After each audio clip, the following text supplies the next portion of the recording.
And there's one. Oh, I think it might be a catfish. Feels big. Oh gosh, it's a big one. How's that for a Ned rig? Look at that. Told you don't. Hey everyone, James Niggemeyer here. Thank you for tuning back into my YouTube channel. I'm on the water today, and it's probably the third or fourth day post frontal. We have obviously a super high pressure bluebird, what we call bluebird skies, and not your premier time to get out on the water and try to catch bass. This is the type of day that I would rather spend at the park because I feel like the fishing gets really tough just because of the conditions. Not a day you'd want to throw like power fishing type baits or reaction type baits. Not that you can't catch fish on them. This is more of a finesse type day. And so I thought it would be the perfect day to go over a new technique that most of you have probably heard about, but a bait that you haven't heard me talk about on my channel, but it's a very popular technique, and it's a Ned rig, or fishing a Ned rig. This is actually the striking Rage Ned, and it's on the head that they designed to go with it. It's kind of got a sickle style hook.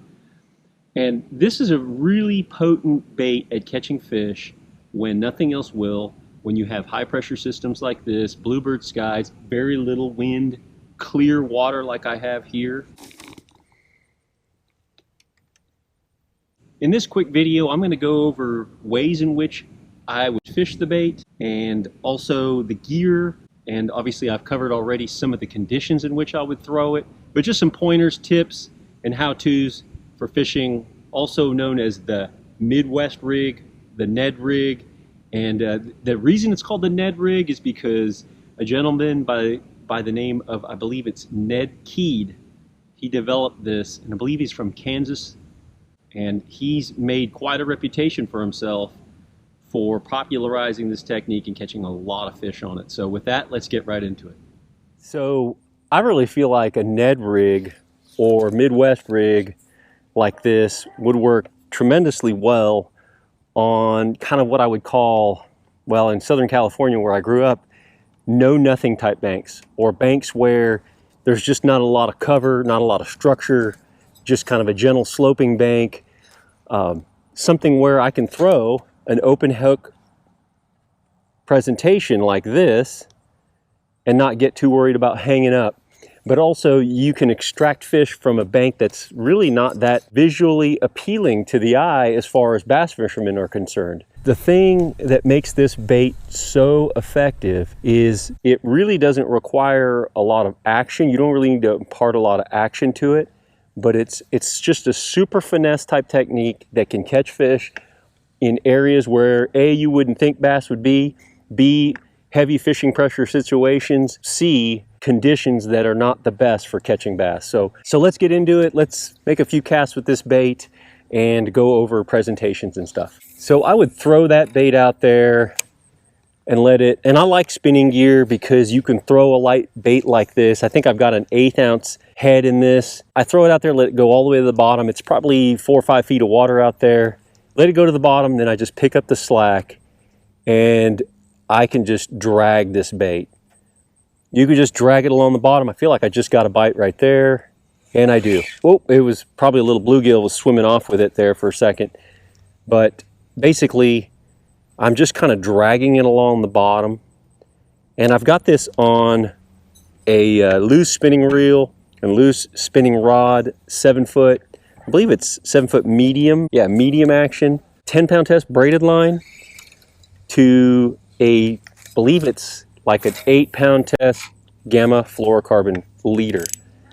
After I make a cast with something light, I generally like to pull on my reel like that just to cinch up the line. Is sometimes the line will get loose on the spool, and that's how you can have a tendency to get a lot of wind knots where it'll kind of like what you would call a spinning rod backlash. So I want to make sure that I don't get that by just something I learned from Shaw Grigsby a while ago. He kind of always pulls on it afterwards, and I found out that the reason why is just keeping that line just tight on the spool like that will help you minimize the number of those wind knots, or like basically a spinning rod backlash.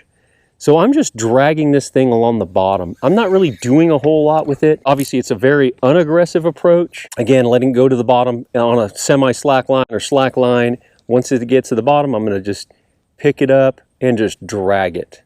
I'm just dragging it, and it's just bouncing along the bottom, kind of in that nose down type. It has that mushroom style head, so that bait's going to kind of sit on the bottom like that and kind of scoot along the bottom, and I'll just drag it.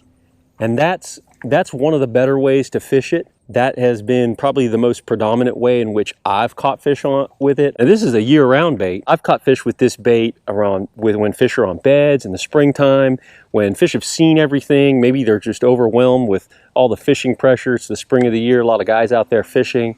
So it's a great alternative when fish have kind of seen everything and they're maybe a little bit overwhelmed by the number of baits that are getting presented to them, or if they have seen it, they haven't seen it as much as some other presentation. Lifting my rod, say from the 8 o'clock, 9 o'clock position up to about the 10 or 11 o'clock position, then I'm going to go back down and pick up the slack. I'm always kind of wanting to have it on a tight line, just so I can always feel that presentation bouncing along the bottom, and then if a fish bites it as well. So again, it's a real subtle technique, super subtle, and then I'm just basically just dragging it along the bottom.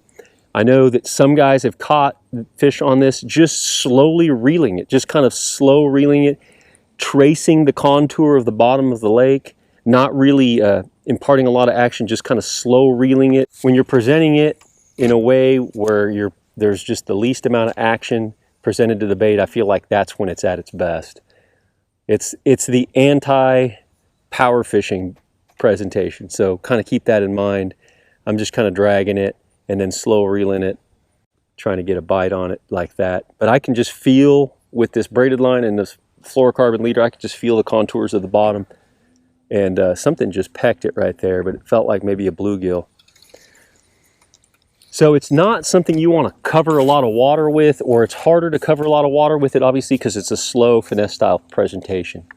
When you have finesse presentations like this, sometimes it's better just to slow reel it instead of drag it. You're kind of just hovering it an inch or two off the bottom, and basically what happens is this thing's just coming by and there's a bass sitting there, and they either need to bite it or get out of the way, and so you actually draw it's almost like a reaction strike, but it's not. It's just you're basically putting the fish in a position to where they are forced to bite or move. And it's kind of drawing a reaction strike. It's not the same as in my opinion, it's not the same as the kind of strike that you'd get from a crankbait or a spinnerbait from a reaction strike. So that slow turning of the handle, kind of dragging it around, can get you some bites like that. Oops, something just bit it, but he didn't hold on to it.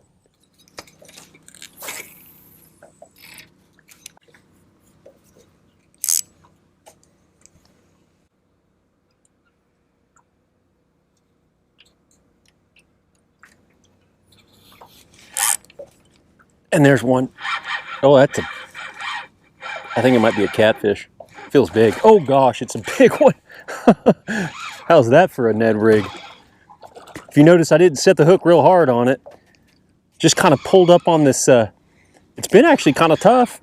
Kind of pulled up on this little rounded point here and been actually kind of dragging it and mixing it up, trying to swim and retrieve. And actually was just like a brim bite. It was a very soft, subtle bite. And you don't want to set the hook real hard because it's got a light wire hook. And wow, this is a good one. This is a great one. Not what you, I mean, this is more of a numbers type bait. Not what you generally expect to catch on a Ned rig, but I am pumped that I got to, look at that one right there. Golly. Water's a little dirtier on this side. Really healthy fish. Look at that. Don't you dump. Oh. Okay, you got to be tired now, girl. That little hook is just pinned her. Look at that one. That little hook has just pinned her right. If you notice right there, it's just right underneath that little piece of, now it's not coming off, but pretty fish. I mean, that's like got to be a 5-pounder. Beautiful fish. And that's what you can catch on a NED rig or Midwest type bait. This is actually obviously the Strike King, but beautiful fish. Put her back. I think I'm going to put her in the live well and get some photos of it. Pretty fish. All right. When I was alternating between the reeling type and the dragging it with the rod tip, you kind of have to alternate so you see what they want. This is a presentation, obviously, that you're thinking, I'm going to catch, you know, I'm going to get more bites. I'm not necessarily going to catch big ones. I'm more aiming on catching keeper type baits or keeper type fish size. But obviously you can catch big ones on a NED rig. It's really become popularized over the last few years as the go-to smallmouth bait. And this one's a green pumpkin with a chartreuse bottom, is what they call summer craw. And then I thought in this more off-color water, or for these fish in this lake, that it would be a better color to choose. I was about to go to more to the green pumpkin, or they got a color called crawdaddy, which is a little bit darker colored, but pulled up here on this little rounded point at the mouth of this pocket and got our first bite on the Ned. So that's kind of cool. See if we can get another one here. Wonder if there's a little group of them right here. So if you noticed, I didn't set the hook really hard just because obviously that little light wire hook, it's kind of like a drop shot hook. You really don't want to put too much pressure on that hook because it could flex out. Even though I'm fishing a spinning rod, finesse spinning rod, this is actually an all-purpose one Lew's spinning rod, 7-foot medium action. But you can, with this braid, you can put too much pressure on that little bitty hook and actually bend it out and or rip it out, because a lot of times it's just going to hook just right inside the flesh of the fish's mouth right there. So you don't want to push too hard, you don't want to pull too hard, you got to play those fish to get them in the boat. Now this is a really good lake, but like any place you go to, anytime you go fishing, there's going to be conditions, weather conditions, water conditions, things that you're going to have to contend with that will either make the fishing better or make it tougher. And on this given day, it's made it tougher. So this is the perfect or ideal time to try this NED rig presentation in order to get some familiarity with what that bite's going to be like and fishing it under the conditions when you'd most likely reach for it. Obviously, it's a killer when the spawn is on, because dragging that little Ned across the bed, you'll get some fish that'll react to it really well. I have an 1/8 ounce head on here, and this is a presentation that will work year round, but you could upsize to a 3/16 ounce head if you wanted to fish it in deeper water, but you could also downsize to a 1/16 ounce, and they even make heavier ones as well. So this is specifically made to be fished with a lighter head, and I know guys have caught them with those heavier heads and fishing them in deeper water, specifically in current for smallmouth. But this is really a finesse technique. I would say 20 feet and less is generally where most people reach for this presentation. But it's a finesse type presentation that when you need to get bites, or the conditions have made it for where the fish aren't responding well to other presentations, this is a bait you want to reach for. And then of course in clear water, in highland impoundments, this thing's a killer. I can feel there's a little bit of a rough bottom down there, and when you feel like, you know, you'll be dragging it along and it'll be either clay or sand or mud, and then it'll come to, say, a rough bottom, that's where you kind of want to fish it a little bit more. There's a bite. It was right where that, I think it was around some brush. Whoa, just wanted to go for the trolling motor. Oh my gosh, this feels like another good one. That other one, I mean, not what you want to think. I mean, this is not the size you're thinking of when you think of NED rig fishing, but this is turning out to be a presentation that's working really well to get me some better quality bites on a lake that's really got a healthy population of fish. So this is awesome. Golly, it's like another 3+ pounder. The bite was just like a brim peck, and then it just got weightless, like it was lifting up off the bottom. And that's what he did. He picked it up off the bottom and then just started to swim with it. Okay, girl, you gotta be getting, and I've got her right on the corner of the mouth, real similar to the way I caught the last one. So here we go. Come on, girl. Again, just taking my time, trying not to get ahead of myself, because obviously that hook is a light wire hook. Got her right in the corner of that mouth. She's almost done. Another, I mean, I thought it was a 3.5 pounder. It's looking like it's a 4+. Oh, yeah, look at that. See, and that's a great, right there. That right there is exactly what that hook's meant to do. Just pin itself in the corner of the fish's mouth. And look at that. Just popped right out. That little barb gets it stuck right in the corner, and those fish can't get off. As long as you don't pull too hard, those fish just cannot come off. I mean, they can, but you gotta let them fight when they want to fight. And yeah, let them run when they want to run. Let's put her back. Oh yeah. So definitely something you'd like to do after you catch a fish like that on 8-pound test line is go ahead and cut and retie, because there's going to be some fraying right there on the corner in front of the knot, and you want to go ahead and put a fresh knot and then remove some of that fraying right there at the front. The first 1.5 inches or so needs to. And then I'm going to go ahead and check my hook like that. Yeah, that little hook is just still doing its job. It's good to go.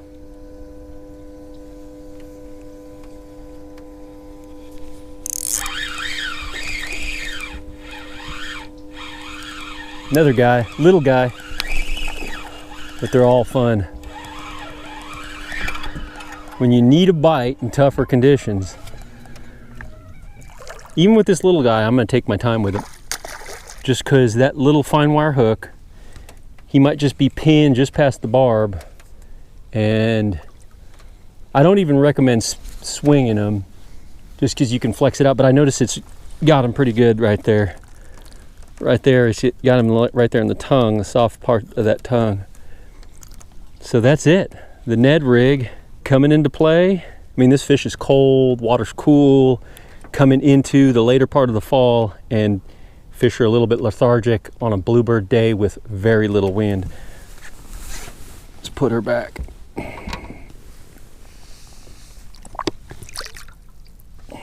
Like any technique, the NED Rig is not a silver bullet.